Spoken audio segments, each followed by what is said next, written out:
Olá, você que faz parte da Escola Solares, Escola Iniciática. Estou trazendo este vídeo que corresponde à aula número 62 da Solares Escola Iniciática. Mas já vou advertir-vos, né, que este vídeo não ficará exclusivamente para Solares Escola Iniciática. Este vídeo também será vinculado no canal Marcos de Maluginai, certo? Já vou explicar por quê, tá bem? Então, em primeira mão, o vídeo vai sair exclusivamente para quem é aluno da Solares Escola Iniciática, certo? Depois eu vou compartilhar, vou partilhar o link de acesso a esse vídeo com o grupo Superação 2025, certo? Vou compartilhar com eles. Para depois este vídeo vir a ser público dentro do canal Marcos de Maluginai. Por que que eu estou explicando isso para vocês, ok? Quero que fique muito claras as coisas, como sempre propus. Porque neste vídeo eu vou estar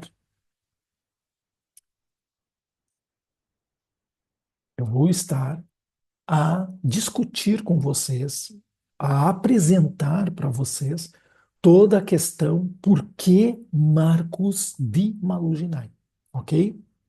Tanto que o canal Solares Escola Iniciática, canal no YouTube, passa a ser Marcos de Maluginai. E Solares Escola Iniciática é apenas a escola, tá bem? Que é apenas para pessoas que estão dentro da escola, para alunos da escola, certo? Quem é inscrito no canal Marcos de Maluginai, querendo participar da Solares Escola Iniciática, entre em contato comigo pelo o meu WhatsApp que está na descrição deste vídeo, lá no WhatsApp, vem conversar e solicitar a entrada na escola. Aí eu passo todas as informações direitinho, como é que é o processo, etc. Tá bem? Então, neste vídeo eu vou estar apresentando para vocês quem é Marcus de Maluginai. Aqui eu coloquei from, porque originalmente foi isto que eu encontrei nas pesquisas que fiz, tá bem? Então, aqui você tem a linhagem de Marcos von Maluginae, é um tema envolto em mistério e especulação, já que não há registros históricos amplamente conhecidos ou documentados que comprovem sua existência ou detalhem sua origem. Existe, mas até um certo período, certo? Depois dali já não tem mais. Realmente não tem mais. No entanto, dentro de contextos esotéricos, vocês têm que entender que Marcus de Maluginai é o meu ser espiritual. Por isso que está aqui dizendo, dentro de contextos esotéricos, espirituais ou de tradições ocultistas, é possível que essa linhagem seja mencionada como parte de narrativas simbólicas ou mitológicas, frequentemente associadas a linhagens espirituais, ordens secretas ou famílias com conexões místicas, certo? Veja bem, a gente tem que entender o contexto disso aqui, certo? Então, para algumas pessoas isso não é novidade, o que eu vou agora narrar não é uma novidade, mas é necessário para quem é meu inscrito dentro do canal, para quem está a me conhecer recentemente dentro do grupo Superação 2025, e para quem está aqui na escola também, né? Que o meu nome de personalidade humana é Jorge Anselmo Silveira André ou simplesmente Jorge André, personalidade humana. E eu, desde criança, desde pequeno, sempre demonstrei algo de diferencial. Sempre demonstrei. Principalmente na questão da coerência, principalmente na questão do bom senso, principalmente na questão de saber separar certas coisas, ok? Eu sempre tive isso. Eu sempre tive um senso de observação muito aguçado, onde eu observava as pessoas, as situações, os ambientes, E eu percebia, eu sentia as coisas, certo? Mas, na época, criança, né, proveniente de uma família temerosa de bruxedos, de feitiçarias, de mandingas, de, né, e coisas desse tipo, é claro que eu deveria ter seguido um caminho dentro desta mesma vertente, porque grande parte da minha família terrena, né, pelo menos da linhagem da minha falecida avó materna, era um bandista. Já o meu avô materno, ele era da comunhão do pensamento. É uma ordem esotérica, filosófica, né, que existe também em Porto Alegre. Não tenho certeza se existe em outro lugar do Brasil, mas eu fui lá na sede deles em Porto Alegre e conversei com uma pessoa lá. Então eu percebi realmente que existia a comunhão do pensamento, a ordem da comunhão do pensamento, né? Ele participava. E ele era militar, né? Ele era músico dentro do exército. A minha falecida avó era mãe de santo, ela tinha um congá, como se chama, como se diz, né? Que seria a parte ali dos santos e etc. Um altar, né? Como a gente pode dizer, dentro de casa. Mas ela não tinha terreiro como é o tradicional dentro da Umbanda. Que você, como pai de santo ou mãe de santa, você tem um terreiro onde você tem reuniões com pessoas umbandistas que vêm participar, certo? A minha falecida avó, ela era preparada, mas não exercia como mãe de santo. E desde criança eu fui envolto dentro deste misticismo, dentro desse esoterismo, dentro dessa questão, né, de energias, seres espirituais e etc. E eu desde pequeno já vinha tendo as minhas experiências espirituais, certo? Tinham coisas que era só eu que sentia, tinham coisas que era só eu que via, mas a minha falecida mãe, atuou já desde 2022, se eu não estou em erro, né? E a minha falecida avó, já de muitos anos, faleceu, né? Elas entendiam, pelo menos entendiam aquilo que se passava comigo em alguns momentos. E eu presenciei certas situações com a minha falecida avó, com a minha mãe, com a minha falecida mãe, com a minha irmã, que comprovaram realmente isto acontece, isso existe, certo? Então, eu não estou falando de algo que eu li, de vídeos que eu assisti, de gente que comentou. Eu presenciei, eu vi coisas acontecerem, certo?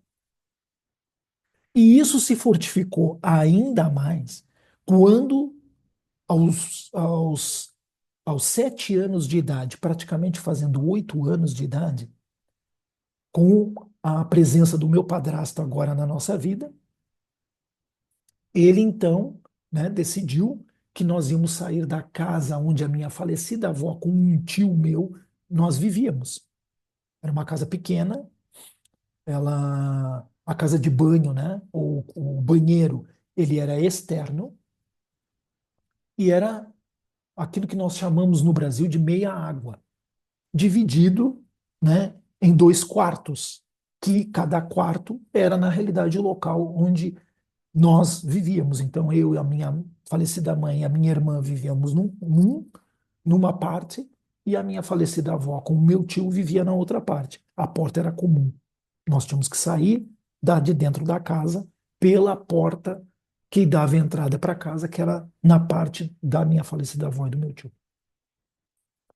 Então, com o advento do meu padrasto, ele decidiu então que nós íamos morar com ele, né? A minha mãe e nós íamos morar com ele.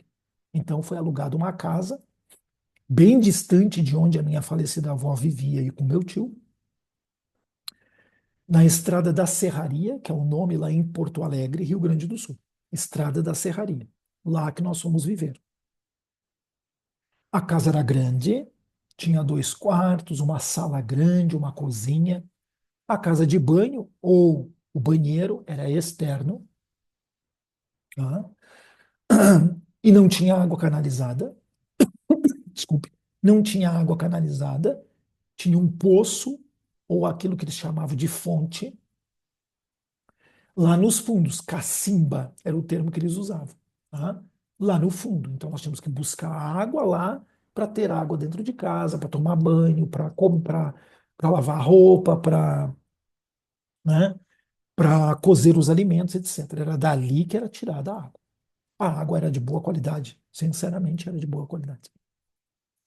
Tá?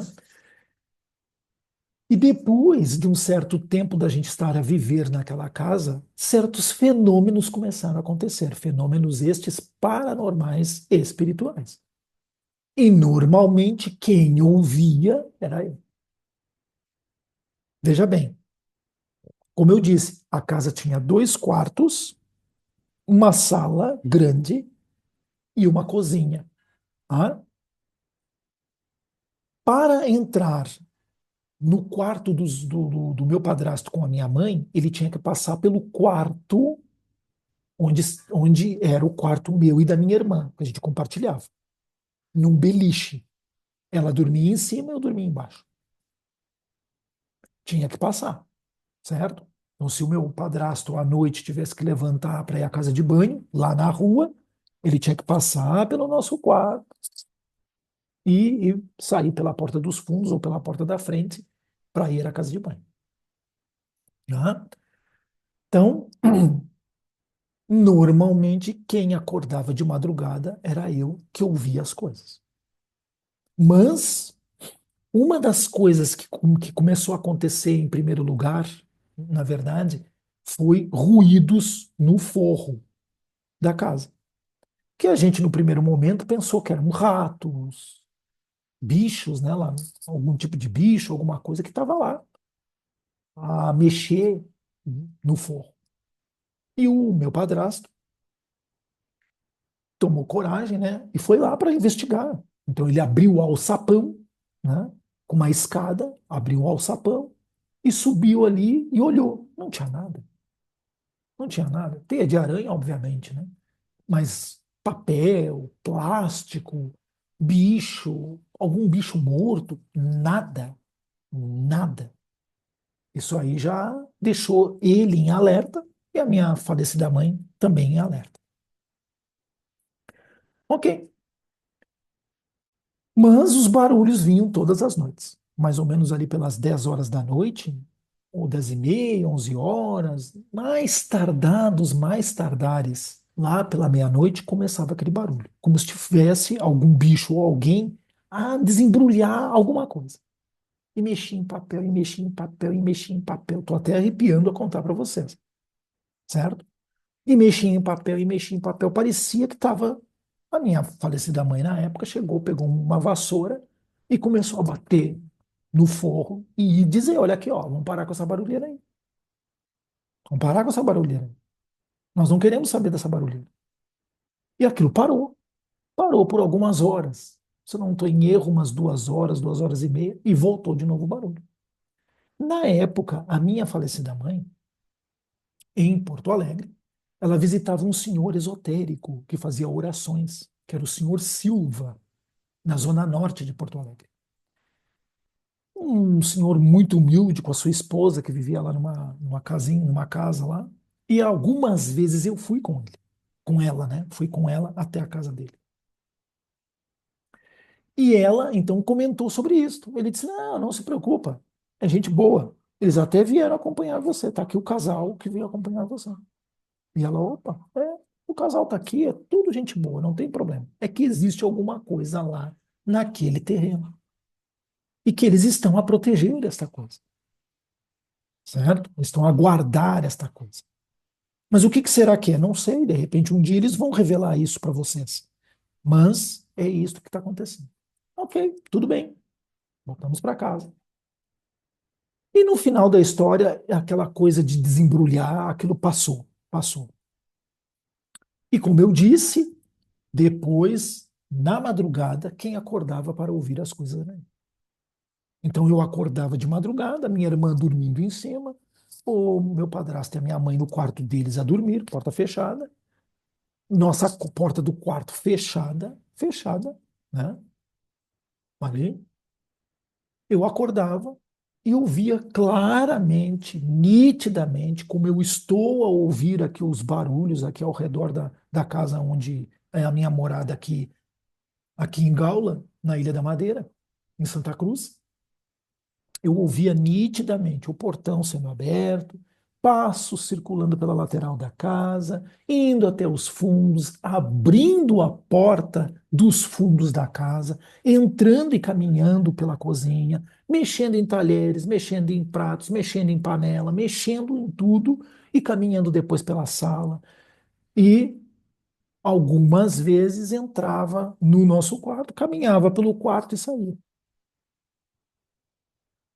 Eu ouvia isso com total nitidez. Eu ouvia.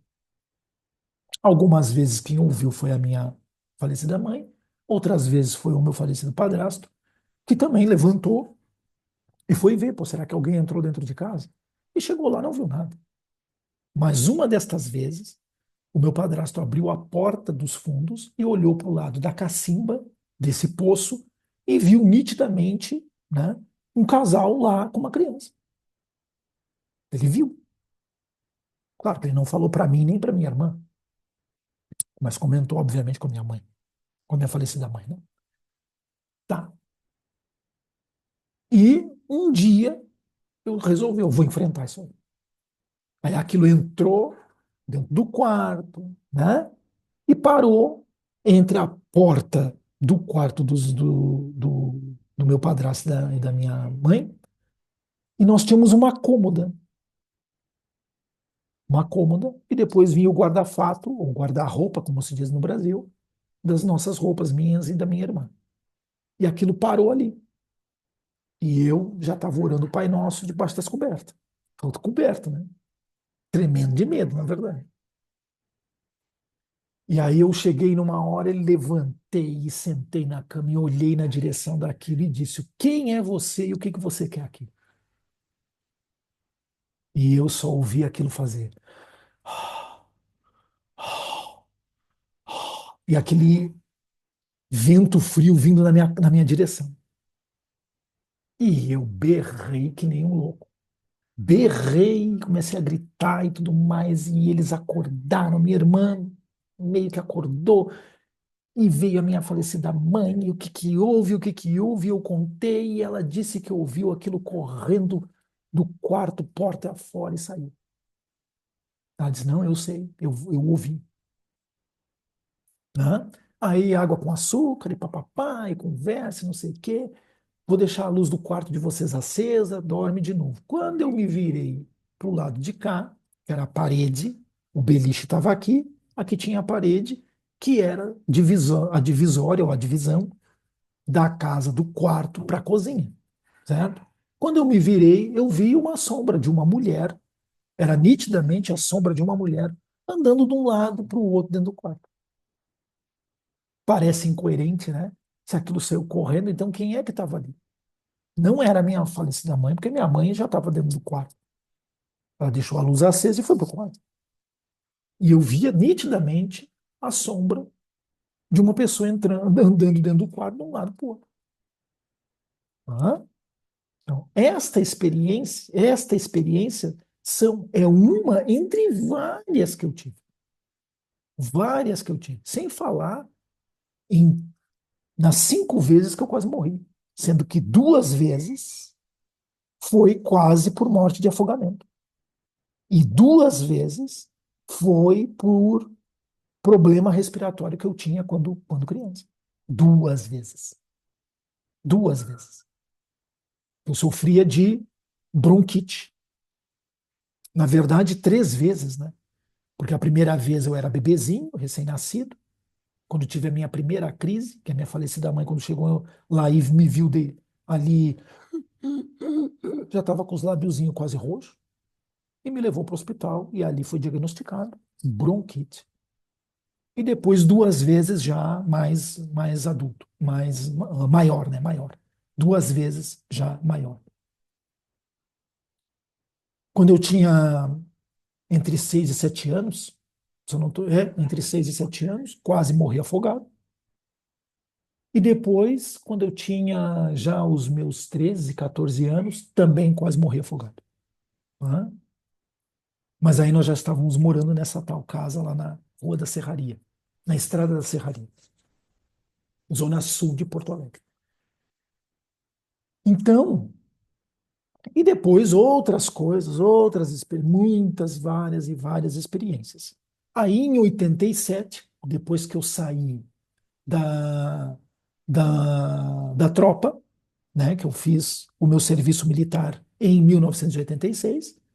Em 87, quando eu saí da tropa, em outubro de 87, eu estava voltando para o trabalho, que eu tinha feito serviço de rua, estava voltando para a empresa, quando eu vejo um cartaz dizendo Os Mistérios das Pirâmides, coisa que eu, a minha falecida mãe, a minha falecida avó também era um pouco, mas principalmente eu e a minha falecida mãe éramos, uau, pirâmides. Tudo que era assunto sobre pirâmides, Egito, etc., para nós era fantástico.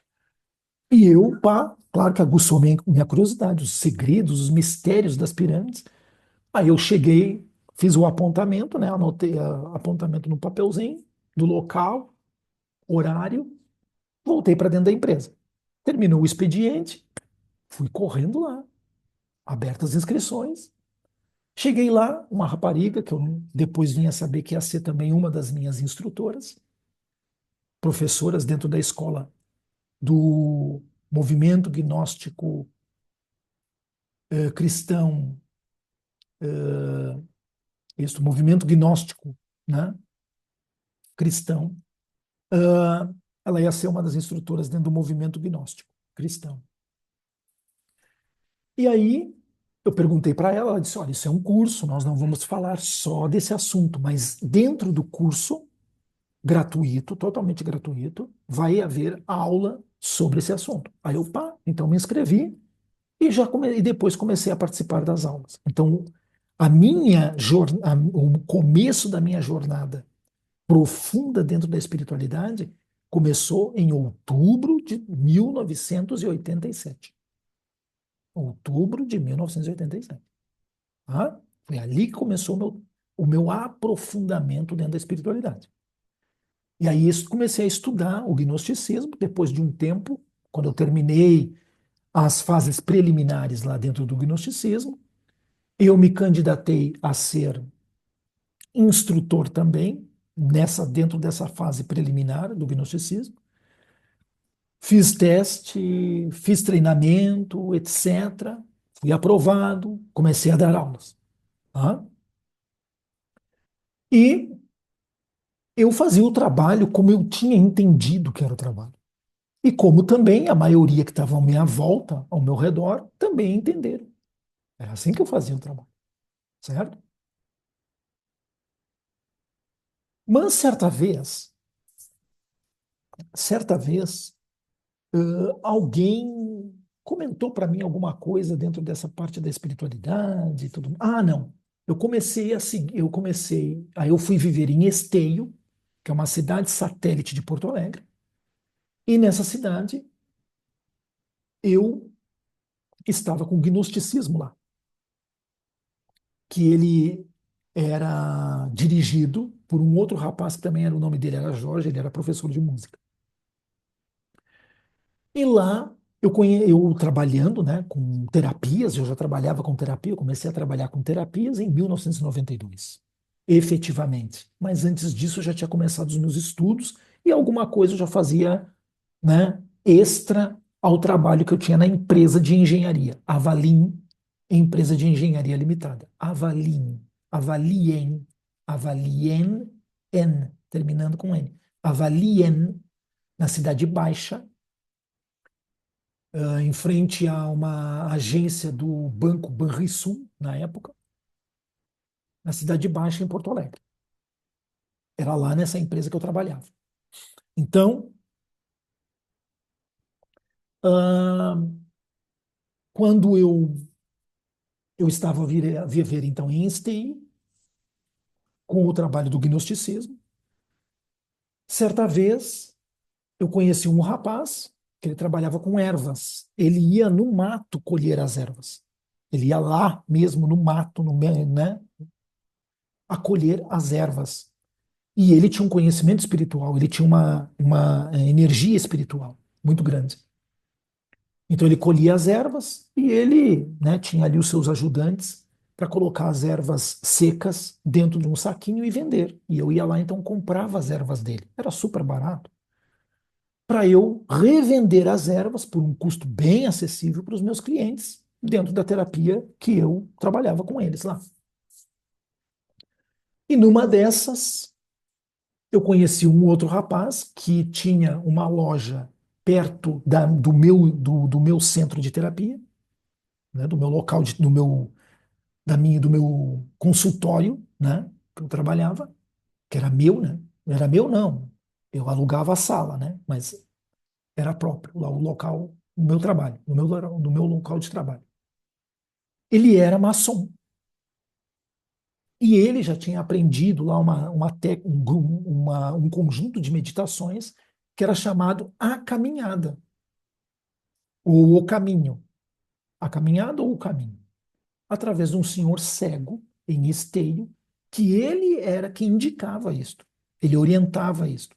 E as pessoas, depois que faziam todo o processo, dependendo, né, daquilo que desenvolveram, daquilo que vivenciaram, etc., podiam orientar o caminho, esta caminhada, para outras pessoas. E esse meu amigo maçom então me convidou e ele começou a me orientar. Então ele disse: olha, são X exercícios, se eu não me engano, eram 33 exercícios, e eu vou te orientando, certo? Vou te orientando. Então, o primeiro conjunto de exercícios, se eu não me engano, eram 11, era dividido em 11 exercícios, para dar o total de 33, 3 vezes 11. Não me lembro agora bem direitinho, ou era 7 no primeiro, e depois vinha X no segundo, e depois vinha X no terceiro. Eu não me lembro mais.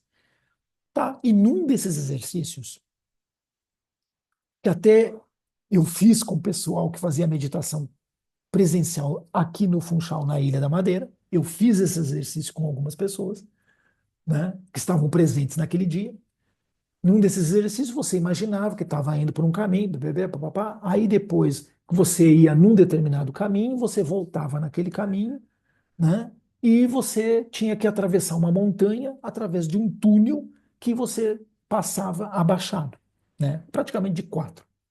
Você atravessava aquele túnel na meditação para chegar no outro lado que tinha uma praia. E nessa praia você ia encontrar um guru ou um mestre ou alguém espiritual que ia ser o seu guia ou o seu mentor a partir dali. Claro, eu fiz o exercício e quando eu cheguei lá, tinha um monge vestido todo de vermelho em cima de uma pedra. No primeiro momento eu achei estranho, mas tudo bem, né? Era a proposta. Eu subi na pedra e comecei a falar com este ser. E esse ser começou a falar comigo. E a partir dali eu comecei a fazer meditações seguidas vezes para estar em contato com esse ser, já que ele era um guru, era o meu orientador espiritual, né? Então vamos falar com o cara, né? Ele é que vai me guiar e me orientar. E realmente a gente tinha conversas, né? Várias. Mas alguma coisa lá no meu íntimo encasquetava com a questão, pá, mas ele é um monge, ele é espiritual e está de vermelho, né? Mas eu falava com ele, confiava nele e seguia as orientações que ele estava me dando. E isso foi passando o tempo. Foi passando o tempo, e aí eu fui morar em Novo Hamburgo, que é uma outra cidade próxima de Porto Alegre, em Novo Hamburgo. Lá eu comecei a trabalhar, depois de ter participado de palestras dentro de um evento de espiritualidade, de holismo e etc., em Porto Alegre, que era uma feira que uma pessoa fazia lá em um hotel, em hotéis, né? Mas tinha um hotel principal lá que ele fazia, 2 vezes por ano, em Porto Alegre. Essa feira de coisas esotéricas, energéticas e cosmética. E eu participei muitas vezes dando palestras lá. Então, numa dessas, eu conheci uma pessoa que tinha uma clínica onde tinha um senhor que trabalhava junto com ela, que esse senhor vendia coisas assim para saúde, ela trabalhava com estética e eu ia começar a trabalhar então com terapia nessa clínica em Novo Hamburgo.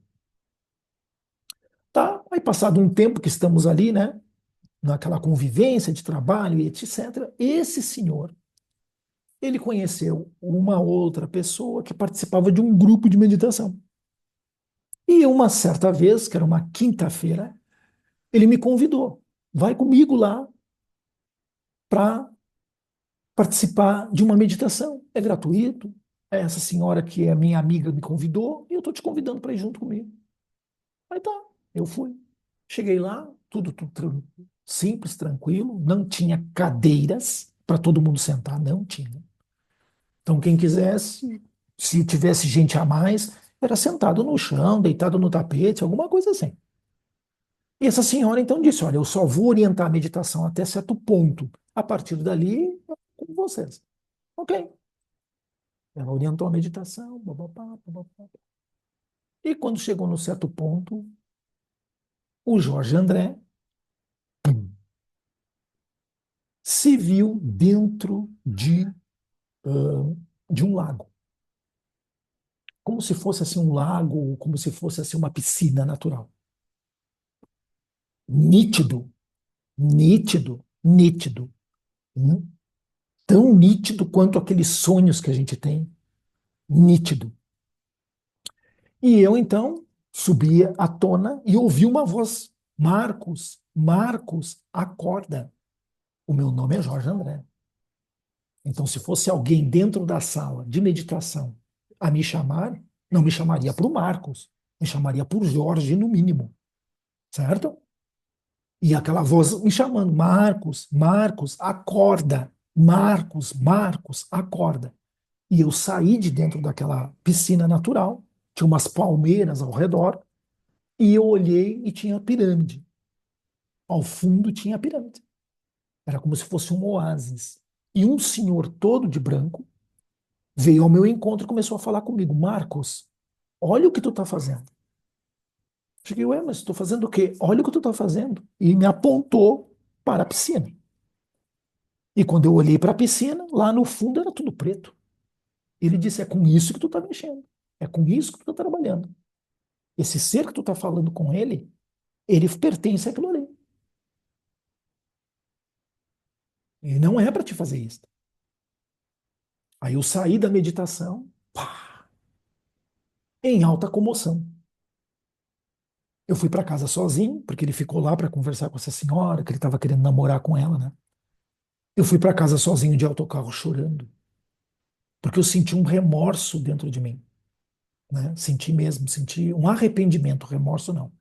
Eu senti um arrependimento dentro de mim, que eu estava a trair o meu ser. Porque naquele momento eu soube quem era o meu ser. Era Marcos. Aham, era Marcos. Então, tudo bem. Aquela experiência mexeu lá no meu íntimo. E eu continuei com o meu trabalho interno.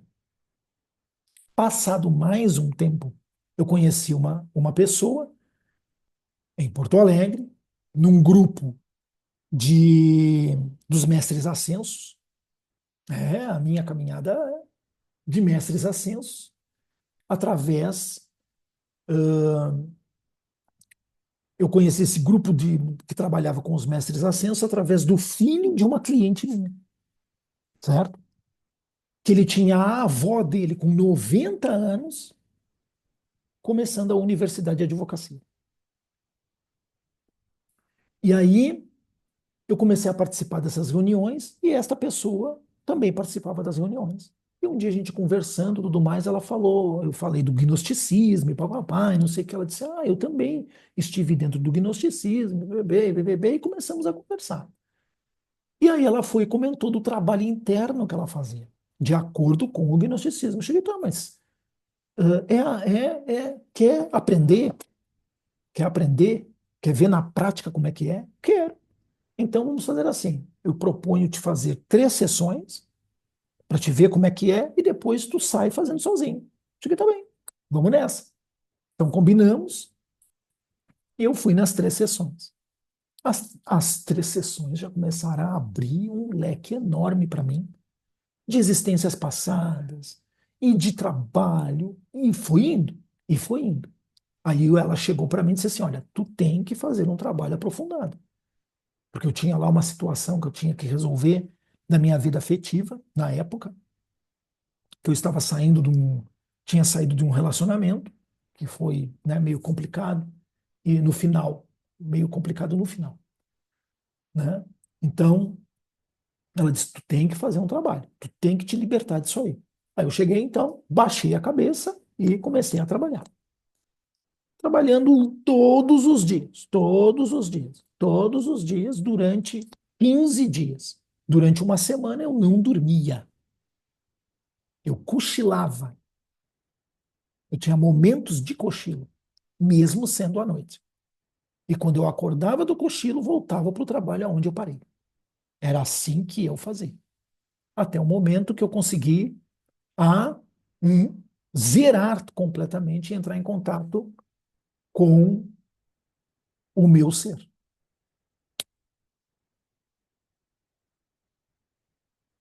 Hã? Entrar em contato com o meu ser. A partir disso, a partir disto, a partir disto, eu fui, terminei esse trabalho com ela, né? Ela me deu essas três sessões.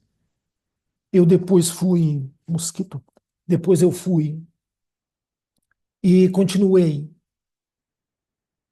sozinho o meu trabalho, como eu disse, por uma semana, e mais outra semana continuando com o trabalho intensivo, só que agora à noite eu dormia, né? Mas durante uma semana eu não dormia. Estou sendo sincero com vocês. Tá? Porque eu queria vencer aquilo ali. E aí eu fui no fundo, na raiz de todo um problema, que depois eu descobri que estava associado à minha falecida mãe, na época ainda era viva. Estava associado à minha falecida avó, que ainda também na época. Não, na época já tinha falecido. A minha avó materna, né?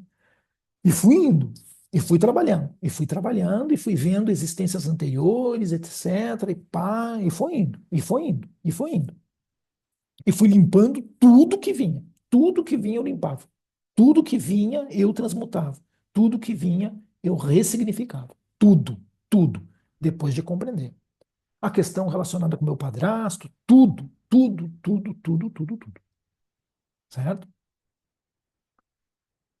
Então, depois eu vim para a Ilha da Madeira. Mal eu sabia que era para cá que eu vim, mas eu vim para a Ilha da Madeira. Certo? Aqui na Ilha da Madeira, já sabendo o nome do meu ser, Marcos, eu então, depois de um certo tempo, já estando aqui na Ilha da Madeira, num trabalho que eu estava a fazer no Funchal, numa sala que eu tinha alugado no centro comercial ali na 5 de outubro, certo? Tem um centro comercial pequenininho lá, não é não é um dos centros comerciais maiores que tem ali perto do Bazar do Povo, não é, ou mais adiante, desculpe. Não é, é na 5 de outubro, lá em cima, tá? Quase perto do Hotel Orquídea, no Funchal. Então eu tinha uma sala ali onde eu fazia as terapias ali, onde eu dava cursos, fazia palestras, mini workshops, etc. Num desses trabalhos, que foi até um trabalho sobre animais de poder, então estava participando uma senhora que eu sabia que ela tinha uma sensibilidade muito grande espiritual, né? E essa senhora, então, no final, eu cheguei e disse para ela: Olha, você está com o seu tarô aí? Ela disse: Eu tô com o meu tarô. Você podia abrir para mim o tarô para a gente conversar? Eu disse: Tá bem, posso abrir. Qual é a questão? Pois é, a questão é o meu ser. Eu quero saber se está na hora de eu divulgar, de eu abrir mesmo quem é o meu ser interno e dele começar a trabalhar através de mim. Aí ela foi, abriu, sim, tá bem, tá na hora. Chegou o momento de você assumir o seu ser e começar a trabalhar. Pronto, a partir dali, passei a ser conhecido, né? E pedir, e comentar com as pessoas. O meu nome é Marcos. Também sou conhecido por Jorge André, para as pessoas não ficarem assim, ué, mas o que que é isso? Entende? E continuei fazendo o meu trabalho no Funchal, etc, etc, etc. Agora, a partir de uns meses atrás, eu cheguei, tá, mas de onde é que vem o Marcos? Foi quando eu cheguei em Marcos from Maluginai. Marcos from Maluginai, ele está intimamente relacionado com a questão da árvore genealógica familiar da minha falecida mãe, da minha falecida avó materna. Então, aqui, Maluginai pode ser uma variação ou adaptação de termos antigos ou de origens linguísticas obscuras. Em algumas tradições, nomes semelhantes são associados a lugares místicos, linhagens ancestrais ou até mesmo a seres espirituais. Maluginai.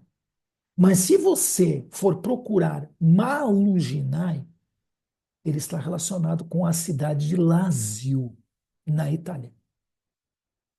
É. Maluginai está associado a Lazio, na Itália. O sufixo inae pode sugerir uma conexão com algo ancestral, divino ou celestial. Divinae é divino, caelestinae é celestial, certo? E o nome Marcos tem uma origem latina, frequentemente associada a figuras históricas ou mitológicas de grande importância, como Marcos Aurelius, imperador romano e filósofo estoico, e São Marcos, um dos evangelistas do cristianismo, certo? Marcos. Linhagens espirituais e ancestrais. Em muitas tradições, linhagens são vistas como cadeias de transmissão de conhecimento espiritual, poder ou missões específicas. Essas linhagens podem ser associadas a famílias, por isso que eu estou dizendo para você. Marcos faz parte da linhagem ancestral ligada à minha falecida mãe e principalmente à minha falecida avó materna. Ordens secretas ou grupos iniciáticos. Se a linhagem de Marcos von Malugina está associada à sua avó, que foi o que eu disse, é possível que ela tenha sido parte de uma tradição oral ou espiritual, como eu disse, ela era mãe de santo, passada de geração em geração. Isso pode incluir práticas de cura, principalmente de mediunidade, de magia e outras formas de conexão com o divino. Em algumas culturas, como a celta ou a nórdica, as linhagens familiares eram consideradas sagradas e os ancestrais eram vistos como guardiões de sabedoria e proteção. Hã? Representantes históricos, dificuldade de identificação. Dado o caráter misterioso da linhagem, é difícil identificar um representante histórico específico. E é mesmo. Pelas pesquisas que eu fiz, já vou dizer como, foi difícil encontrar uma linhagem específica. Mas depois de um certo ponto dentro dessa pesquisa, são vários marcos de Malugenay. Em algum momento muda o nome, porque o filho não é mais Marcos, passa a ter outro nome, de Maluginai, e depois volta de novo a ser Marcos de Maluginai. Foi essa pesquisa que eu fiz. Tá? Pesquisa através da árvore genealógica familiar. A minha falecida avó sabia que ela tinha primos espanhóis. Mas dentro da linhagem dela, essa parte espanhola é muito pequenininha. Quase, quase inexistente. É uma coisinha, uma fase muito pequena que tem. O resto tudo é de Itália em diante. É italiana em diante. Tendo também uma base antes da Itália que eu quero dizer Antes da Itália, no sentido do estudo, indo para trás, né? Mas, na verdade, antes de Espanha, ou depois da Espanha, não tenho agora muita certeza, tem uma relação com os Açores. Então, eu tenho dentro do meu sangue uma parte açoriana, e através dos meus avós, bisavós, melhor dizendo, bisavós, tanto materno quanto paterno, Algarve. É Algarve? Se eu não me engano, é Algarve. Isto, Algarvio. Hã? Figuras esotéricas, no entanto, dentro de contextos esotéricos, figuras como Paracelso, John Dee ou Helena Blavatsky são frequentemente associadas a linhagens espirituais ou ordens secretas. Marcus, como símbolo, se Marcus from Maluginae for uma figura simbólica ou mítica, ele pode representar um arquétipo ou arquetipo de mestre espiritual, curador ou guardião de conhecimentos antigos. Hã? Conexão com a sua avó materna, a minha avó, né? Guardiã espiritual, se sua avó materna estava conectada a essa linhagem, é possível que ela tenha sido uma guardiã de conhecimentos espirituais ou uma praticante de tradições ancestrais. Como eu disse, ela era médium umbandista. Práticas de cura não era bem o trabalho dela, certo? Não era bem o trabalho dela. Mediunidade, com certeza ela era médium. E proteção espiritual, também com certeza nessa área era a parte dela. Tá? A linhagem pode ter sido transmitida oralmente, com certeza, com ensinamentos e práticas passados de mãe para filha ou de dentro do círculo familiar. Tá? Como explorar essa linhagem? Pesquisa familiar. Converse com familiares mais velhos para coletar histórias, práticas ou tradições que possam estar relacionadas à sua avó e à linhagem. Isto eu cheguei a fazer até onde eles podiam revelar alguma coisa para mim, certo? Mas eu fui atrás através de registros da árvore genealógica familiar.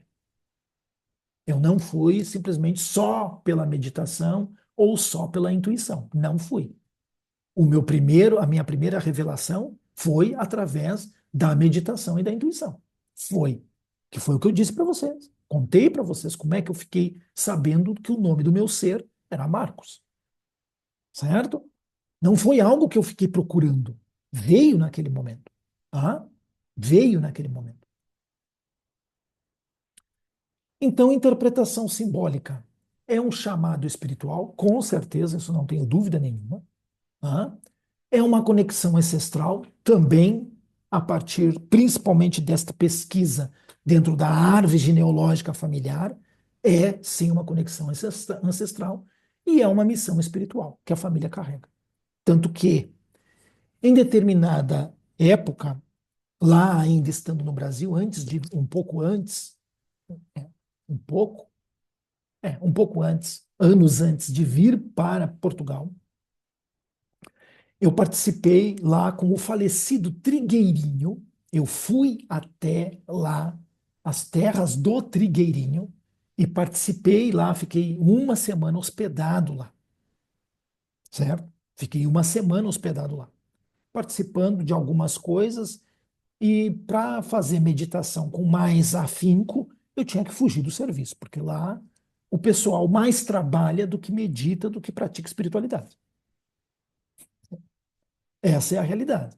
O trabalho do trigueirinho prático lá nas fazendas é muito mais do aqui e agora do que outra coisa. Não é minha opinião, não. Não é a minha opinião. Eu vi isso na prática. As pessoas lá se hospedam gratuitamente, algumas que estão hospedadas ainda dão contribuição financeira, mas a principal contribuição é trabalhar desde as 7:30 da manhã até praticamente 10 horas da noite. Ninguém que já esteve lá e ficou lá por 3 dias ou por uma semana, não pode vir aqui nos comentários e dizer, ah, não é verdade. É verdade porque eu estive lá. Se mudou depois do falecimento dele, do Trigueirinho, aí eu não sei. Mas enquanto ele era vivo e eu estive lá hospedado uma semana, sim, eu vi que era assim. Eu tive que me esconder para poder fazer meditação. Caso contrário, eu não ia conseguir fazer. Pelo menos as meditações que eu consegui fazer, eu tive que me esconder. Ou então aproveitar a noite antes de dormir. Ninguém pode vir dizer o contrário. É prática, é experiência, não é opinião e não é o que eu acho. Por isso que eu não concordo com pessoas que dizem, ah, isso é a tua opinião, isso é o que tu acha. Eu não acho nada porque eu não fiz a Universidade de Astrologia. E não é a minha opinião porque dentro da espiritualidade não existe opinião. Existe o que é e o que se vê, o que se experiencia. Não é opinião. Opinião é livro. Livro é opinião. Livro é opinião. A pessoa está colocando a experiência dela dentro do livro, que passa a ser uma opinião.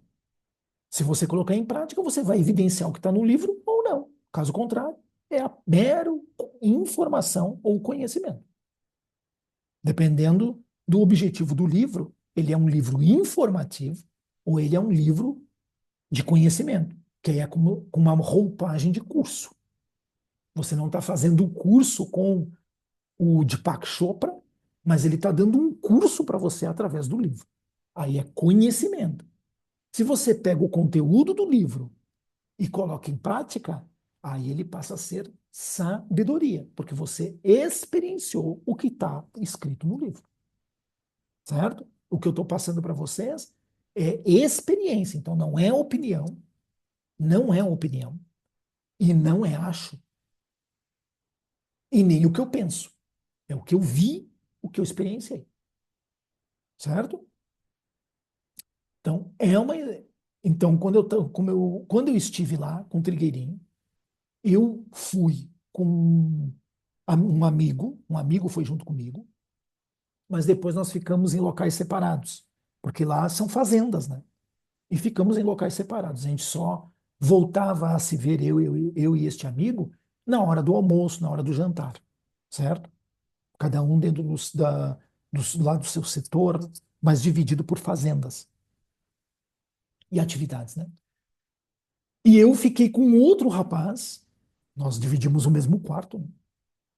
Com outro rapaz que ficou lá no local que ele estava construindo, que estava sendo construído, né?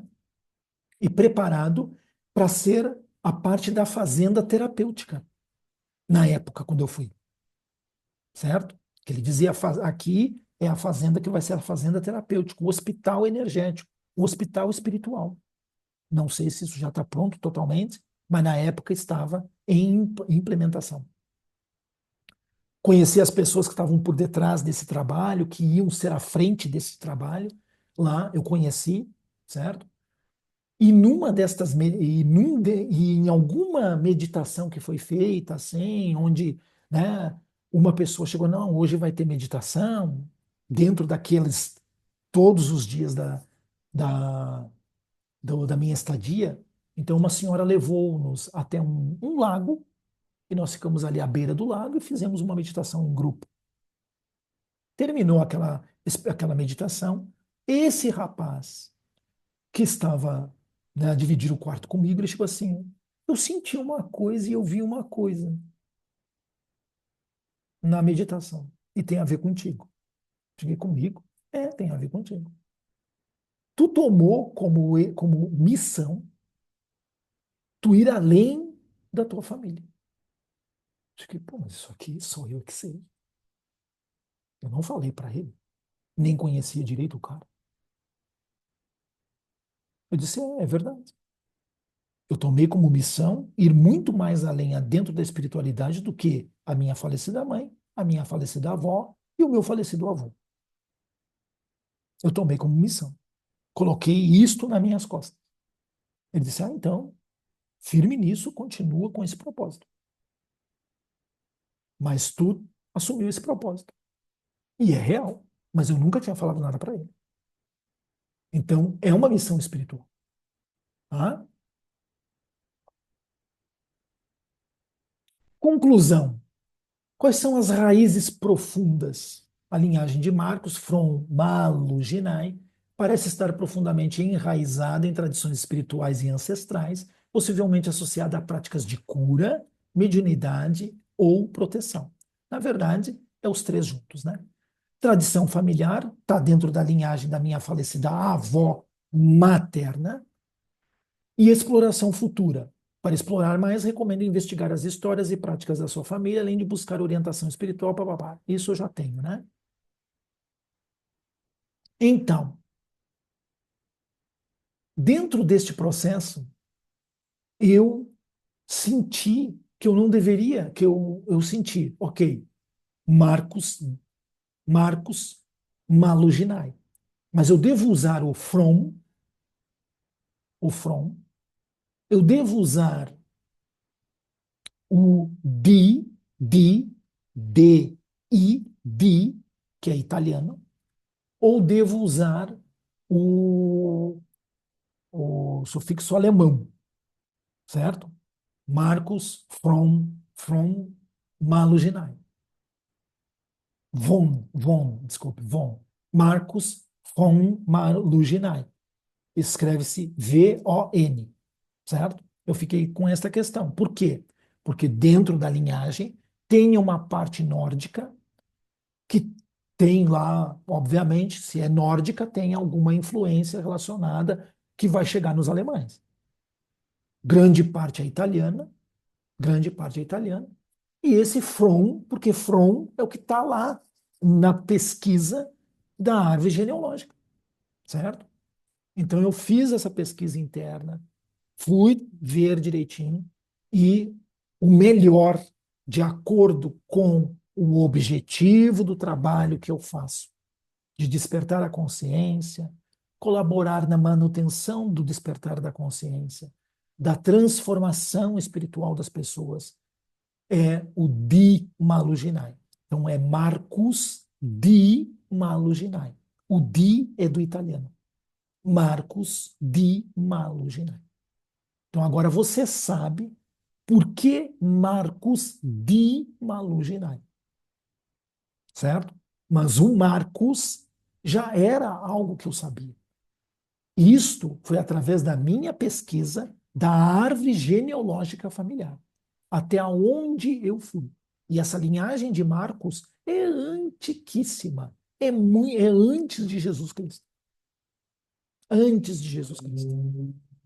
Muitos Marcos from Maluginai existiram. Muitos, muitos.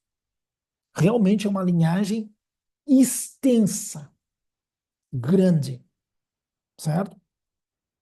E dentro das meditações que eu fiz, dentro das pesquisas que eu fiz também em meditação, foi quando eu cheguei lá no Marcos, com 13 anos de idade, que foi isso que eu perguntei para uma freira, num trabalho que eu estava fazendo, ainda lá no Brasil, quem foi Marcos? E ela foi e me disse: Marcos, ele não era discípulo verdadeiramente de Jesus, ele era de Pedro. Porque ele era uma criança, bababá, e não sei o quê. Tudo de acordo com aquilo que eu tinha visto. Tudo de acordo com o que eu tinha visto. Eu com 13 anos, o meu pai se chamando Marcos também, a casa aonde a gente morava, tudo eu fui vendo. Tudo eu fui vendo.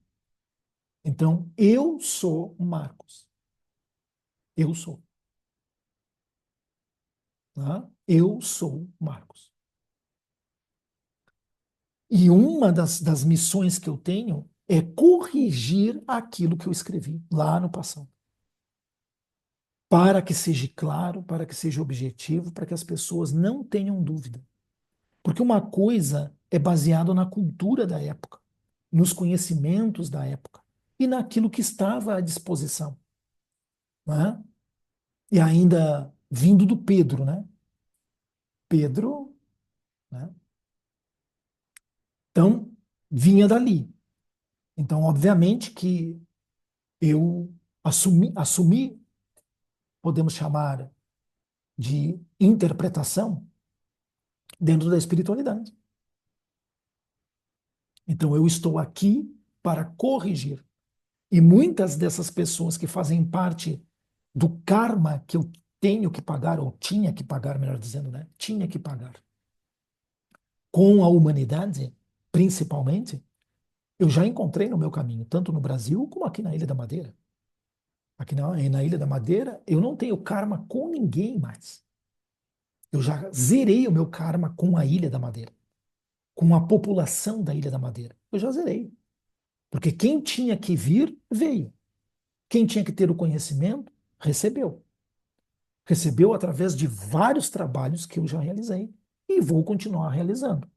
Quem vem agora, se tem algum resquício relacionado com esse karma, é algo muito pequeno. E é apenas uma mera correção que eu estou fazendo com esta pessoa. Certo?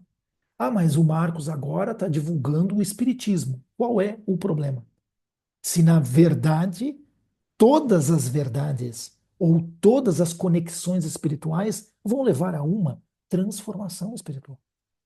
É isso que as pessoas não querem entender.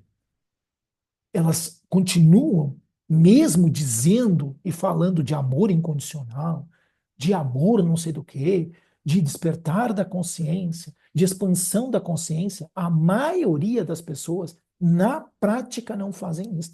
Continuam separando as coisas. Ah, então se tu é espírita, eu sou gnóstico, porque eu. Ah, porque tu é católico, eu sou espírita, porque eu. Eu sou católico, espiritismo é coisa do demônio, gnosticismo é coisa do diabo, é não sei o quê. As pessoas continuam dentro deste padrão. E o que eu estou mostrando para as pessoas na prática, e que tem gente que não quer entender, não quer, nega-se a entender, é justamente mostrando, olha aqui, ó, olha aqui. Por que que nós continuamos com esse processo de divisão entre as pessoas? Por quê? É isso que eu estou mostrando. É isso que eu estou mostrando. Então, dentro do gnosticismo, ou dentro do trabalho que eu já realizei, eu muitas vezes falava de coisas de Umbanda, falava de coisas do espiritismo, falava de coisas do esoterismo, falava de coisas de Helena Blavatsky, da teosofia, da Anne Besant, Padre Leadbeater. E as pessoas chegam, ah, mas tu está falando do que, afinal de contas? Não, estou falando todas as línguas. Todas as línguas. Para que se tem alguém na plateia, se tem alguém no público que conhece tal coisa, vai entender o que eu estou falando. Inclusive até do budismo. Entende? Ah, mas isso é uma misturada. Não é misturada. É para você perceber que tudo está dentro da mesma coisa, com o mesmo objetivo. Só que uns dão ênfase maior para determinadas coisas. Mas você tem que entender que na origem é tudo a mesma coisa. Só muda a época e as palavras. Mas o objetivo é o mesmo. Agora, os discípulos dos discípulos dos discípulos é que fazem a coisa ser diferente mesmo e começa a propagar coisas que não têm nada a ver. Como é o que aconteceu com o próprio Espiritismo. Se transformou numa religião, mas nunca Kardec quis Espiritismo como religião. Ele não era religioso. Ele nem católico era, nem protestante. Ele era acadêmico. Ele era acadêmico. Entende? Buda não criou o budismo. Ele não criou o budismo. Ele entregou uma filosofia de ensinamento, de conhecimento, de transformação. Quem criou o budismo foram os discípulos dele. E que depois, lá, um tempo, quando ele já não estava mais vivo, distorceram todo o budismo. Jesus não criou a Igreja Católica. Jesus não criou. Ele trouxe um ensinamento e trouxe um conhecimento. Os outros é que depois construíram a Igreja Católica. Foram os outros que distorceram tudo aquilo que ele ensinou. E baniram E as pessoas hoje continuam a fazer a mesma coisa, a banir os outros conhecimentos que ele deixou para Madalena e para outros discípulos celebres. E tem gente que não quer nem saber disso, porque prefere ficar no engano, no engodo, na falácia. Porque, na verdade, as pessoas preferem ser enganadas, as pessoas preferem verdadeiramente religiosidade, não é espiritualidade. Porque religiosidade é fácil. É só acender vela, é só fazer oração, é fazer novena, é fazer promessa, é ir na igreja. Isso é fácil. E volta para a vida no dia a dia como se nada tivesse acontecido. É barbada viver assim. Agora, quem está dentro de uma jornada e de um caminho de espiritualidade tem que ser sério, tem que ser profundo, tem que ser verdadeiro, tem que realmente fazer o sacrifício de transformação interior, de mudança interior. Tem que fazer o sacrifício. O sacrifício é por si próprio, não é pelo outro, não é pelos outros, não é pelo mundo, não é pela humanidade, é por si próprio. É salvar a sua própria alma através do trabalho verdadeiro e profundo. Então, agora, dentro do Espiritismo, o que que me mostraram na espiritualidade? O que que vieram falar comigo, os seres? Chegaram para mim e disseram: olha aqui, ó, tu vai fazer esse trabalho. Porque eu comecei a fazer o trabalho só com o Evangelho no Lar. É só você olhar lá. As primeiras lives que eu fiz foi do Evangelho no Lar. Foi no Evangelho do Lar. É só você olhar. A partir de outubro de 2024. Quando eu comecei a fazer o trabalho, eles vieram e falaram comigo: não, mas para aí, tu vai fazer isso aqui também. Então me disseram que terças-feiras, de 15 em 15 dias, eu ia fazer uma coisa e ia fazer outra. Inclusive, me orientaram como é que era para eu fazer a oração para a reforma íntima. Por quê? Porque é para botar em prática a reforma íntima. Não é para ficar ali, porque a reforma íntima é isso, a reforma íntima é aquilo, porque nós temos que olhar para nós no dia a dia, porque nós temos que olhar não sei o quê, e temos que ser caridosos, e temos que ser isto, e temos que ser aquilo, e BBB, tá, mas como é que tu faz na prática isto? Na prática, tá, na prática, né, Não, não, não, não. Ou tu sabe ou tu não sabe. E saber é fazer. Não é ler um livrinho. Porque tem um livro que tem um grupo espírita no Brasil que está fazendo um estudo que é Reforma Íntima sem Martírio. Certo? Mas, amigo, se tu tá fazendo reforma íntima e não vai ter nenhuma catarse emocional, então tu não tá fazendo reforma íntima. Sinto muito lhe dizer isso. Sinto muito lhe dizer isso. Tu não tá fazendo reforma íntima nenhuma. Se tu não passar por algum processo de catarse emocional, então tu não está fazendo reforma íntima. Está fazendo qualquer outra coisinha. Reforma íntima tu não está. Se o termo martírio que ela está falando é de estresse, eu concordo plenamente. Não é para você fazer por estresse, é para você fazer por interesse, por vontade. Então é por isso que eu tenho batido na tecla todos esses anos e agora dentro do Espiritismo, com o grupo espírita Círculo da Luz Cósmica, que também foram eles que me orientaram, com o desenho no céu, com o símbolo no céu. Foram eles que me mostraram. Entende? Que eu vou ter que ver como eu vou fazer este símbolo para ser o símbolo oficial. Porque neste momento é aquele símbolo que você já viu. Um círculo dourado. Mas não é só aquilo ali. Certo? Eu ainda não encontrei a maneira de fazer. Mas eu vou encontrar. Rapidinho eu vou encontrar. Então, é isso que a gente entender. Estou batendo na tecla. Olhe para a sua vida prática. Olhe para a sua vida no dia a dia. O que que não está de acordo? O que que não está bem? Olha para você. O que que você está sentindo? Está muito ansioso? Tem dificuldade para dormir? Tem dificuldade para ir à casa de banho para fazer o número dois? Tem dificuldade nisso? Tem dificuldade naquilo? Todos os relacionamentos que você encontra são relacionamentos falhos. Ou todas as pessoas que você tem como amizade no final lhe dão uma facada pelas costas.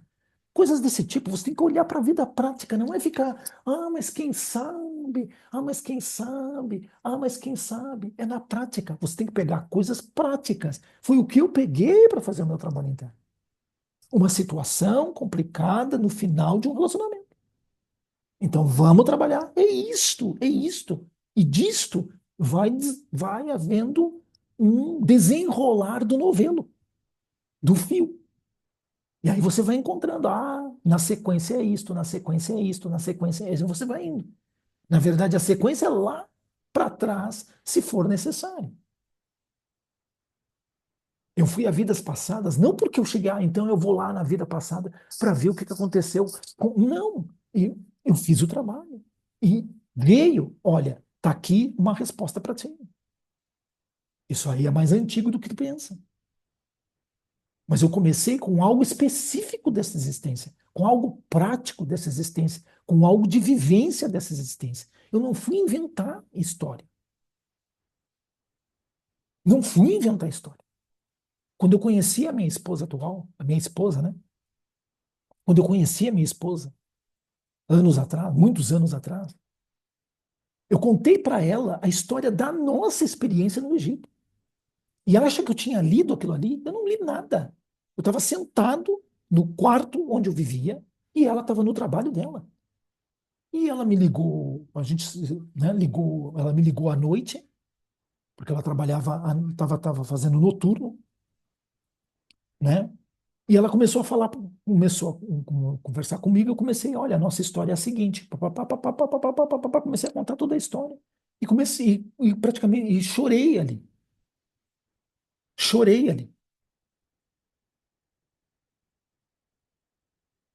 tá entendendo? Aí depois eu fui fazer uma pesquisa, tá, mas que história é esta? Aí eu descobri que realmente eu fui um dos faraós dentro do Egito. Fui um dos faraós. Ah, tu deve ter sido um importante, né? Não, nem tanto, nem tanto. No seu desagrado, nem tanto. Porque eu pensei em uma época que eu tinha sido o faraó menino aquele. Eu pensei que eu tinha sido. Mas quando eu fui lá ver, eu não era ele. Eu era o tio dele. Um tio dele. Um tio. Então eu me vi acompanhando ele e a irmã dele. Mas eu, no primeiro momento, é óbvio que eu gostaria de ser, né? Entre aspas, né? Mas não. E descobri no mesmo trabalho, ou no mesmo trabalho que eu quero dizer, em várias meditações que eu fiz, né? Não foi simplesmente numa. Porque eu nunca aceitei a primeira resposta como uma resposta definitiva. Nunca aceitei. Nunca. Quando foi descoberto o túmulo do deus do faraó menino, eu era um dos empregados do arqueólogo que descobriu. Eu nem arqueólogo era, eu era um empregado. Eu era um cara que estava lá com pá e picareta para abrir buraco. Entende? Olha a ligação que há dentro das energias. Então, a gente começa por algo da nossa vida prática, daquilo que você está vivenciando a cada instante no seu dia a dia. Não inventa história, não inventa eu vou perguntar para o fulano o que que ele acha, vou abrir o tarô para ver. Não, olha para a sua vida, olha para a sua vida. O que que é que está falho, o que que não está bem, o que que é que você está carregando de dor, de sofrimento, de remorso, de raiva, de ódio, de lamentação, de frustração, de decepção. O que que é que está lhe incomodando mais? Pega isto, ou então pega uma coisa mais leve. Pega uma coisa mais leve e começa por esta coisa mais leve, para chegar nessa coisa mais forte, nessa coisa mais dolorida, nessa coisa que você carrega de mágoa e de ferida emocional. Certamente a Louise L.A. ela ensinou isto para as pessoas num grupo bem fechadinho, que quem pagou mesmo para ela ensinar. Os outros, do público, é os livrinhos que ela tem aí, que são muito importantes, são muito bons. Mas aquilo ali é a ponta do iceberg do ensinamento dela. Tu pode ter certeza disso. Pode ter certeza disso. É a ponta do iceberg. Caso contrário, a mulher não tinha o que tinha. Ela não era o que era. E não vem colocar, mas ela tinha dinheiro, não sei o que. Não estamos falando disso. Estamos falando de espiritualidade. Espiritualidade. Tem muito cara rico e milionário aí que de espiritualidade não tem nada. Não tem nada. Entenda isso, ok? Então, é por isso que a partir de agora, ou a partir de um tempo, você está a ouvir eu me apresentar como Marcos de Maluginai, ok? E o canal Solares Escola Iniciática vai passar a ser o canal do YouTube Marcos de Maluginai.